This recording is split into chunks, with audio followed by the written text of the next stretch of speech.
bueno, así como tuvimos aquí en la hora clave hace poco, sentado aquí en el estudio a Raymond Romero, que es el curador de la exposición, esta exposición Caracas Eterna, hemos también contactado a otras personas del equipo del Centro Cultural Chacao. Vamos a escuchar. Y lo que nos interesa a nosotros es la historia de la gente, o sea, la historia del abuelo suyo, del abuelo de su esposa, etcétera, etcétera. Eso es lo que es importante en este espíritu, en el espíritu de esta exposición.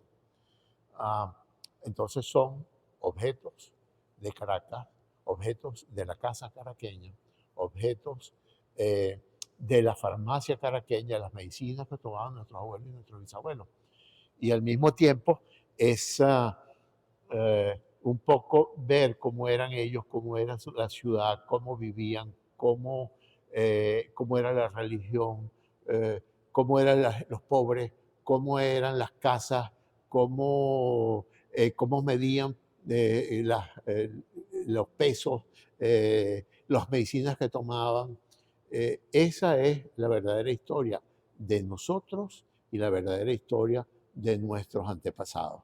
Es como era tu bisabuelo, como era mi abuelo, aquella Caracas amable, donde todo el mundo nos habla de la Caracas de los techos rojos. Entonces, bueno, que los hombres usaban corbata, los hombres usaban unos sombreros. eh, por ejemplo, que un hervido de gallina, un hervido de res costaba $1 en el mercado de San Jacinto. Bueno, ¿y cómo es eso? Que un buen hervido costaba $1. O cómo eran las calles, cómo eran los acarreos de burros que llegaban al mercado y cómo era eso de que la Guaira, el Guaire tenía un puerto ahí donde estaba el Puente de Hierro y entonces por ahí metían la comida que llegaba al mercado. O cómo venían los quesos y la leche de Sabana Grande, que estaba lleno de vaqueras.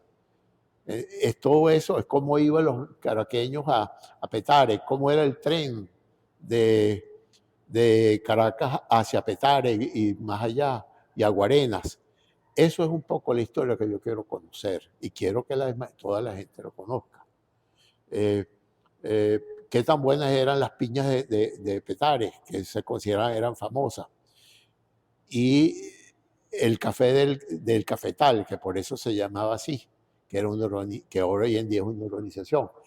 Um, Creo que eso es un poco lo que nosotros debemos rescatar para no seguir cometiendo los errores que históricamente hemos conocido. O sea, era un país que se estaba desarrollando, había una economía eh, agrícola, pero una economía que era importante antes del petróleo. Esta es la Caracas antes del petróleo. Eso es lo que estamos buscando, lo que queremos ver, porque el ciclo petrolero está terminando y al mismo tiempo yo creo que tenemos que recobrar nuestras raíces, que es eso, que es la ciudad y la sociedad producto del trabajo del hombre. Ahí en la exposición está el primer radio que llegó a Venezuela en los años 20. Y esta es una exposición de un poco antes de los años 20. Entonces, ¿cómo era esa ciudad? Era esta ciudad y este país antes de que empezaran los nuevos medios de comunicación, antes de la radio y por supuesto mucho antes de la televisión. Las imágenes que nosotros vemos en nuestros televisores de esa vieja Caracas es consecuencia de las películas del cine que existió en aquella época. Entonces nosotros hemos ido más allá de esa historia del cine caraqueño o de Caracas en el cine, buscando las cosas que el cine retrató en aquel momento. Esa es un poco la intención y poder armar una historia. Estamos en el Centro Cultural Chacao, estamos haciendo una exposición de homenaje a Caracas.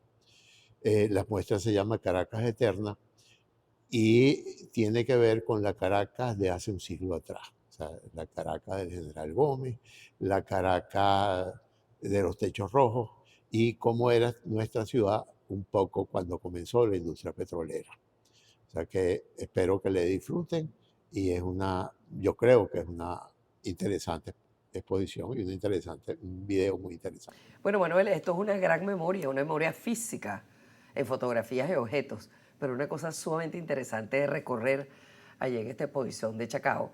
se la recomendaríamos especialmente, por supuesto, bueno, a la gente que quiera hacer, digamos, de Claro. alguna manera, nostalgia y recuerdos, que hay muchos que de alguna manera pues están más cerca de esa época o la vivieron, pero en este caso, oye, de verdad que es increíble lo que puede representar eso para la gente joven, para conocer su Caracas antigua, Y pues. además una cosa importante, ¿no? Porque ha habido exposiciones de fotografía, se habla mucho de la historia, digamos, política de la ciudad, ¿no? Los episodios más importantes Episodios de los militares y tal. militares. Pero en este caso se trata de una visión distinta. Yo creo que lo interesante es que son objetos, Exacto. objetos en las casas de Caracas de esa Que época. hablan de lo que era la vida Claro, de la gente. los pequeños objetos que definen lo que era la vida cotidiana, ¿no? La casa, ¿no? En esa época, que además está determinada en un periodo de 1900 a 1940, porque se estima que a partir de 1940 y fundamentalmente a partir de 1950 comienza eso que se llamó el gran salto, ¿no? Sí. De la ciudad hacia la modernidad, hasta convertirse pues ya no en aquella Caracas, digamos, eterna de los objetos que se conservaban en las casas, sino la ciudad de los grandes edificios, de las Claro. grandes transformaciones arquitectónicas, que por cierto convierten a Caracas en aquel momento en una de las ciudades más espectaculares del mundo, según todos los especialistas, ¿no? Así que esto tiene esa importancia, porque como tú decías, Caracas pues es un eterno recuerdo, y siempre es bueno recordar también, como señalabas tú, que es la ciudad de la eterna primavera, como fue bautizada nada más y nada menos que por el sabio Alejandro Humboldt cuando tuvo la posibilidad de subir al Ávila Sí, señor. en su momento. Así que esa es la clave, Esa la es la ciudad clave. eterna, de la eterna primavera. Esa es la clave. Buenas noches.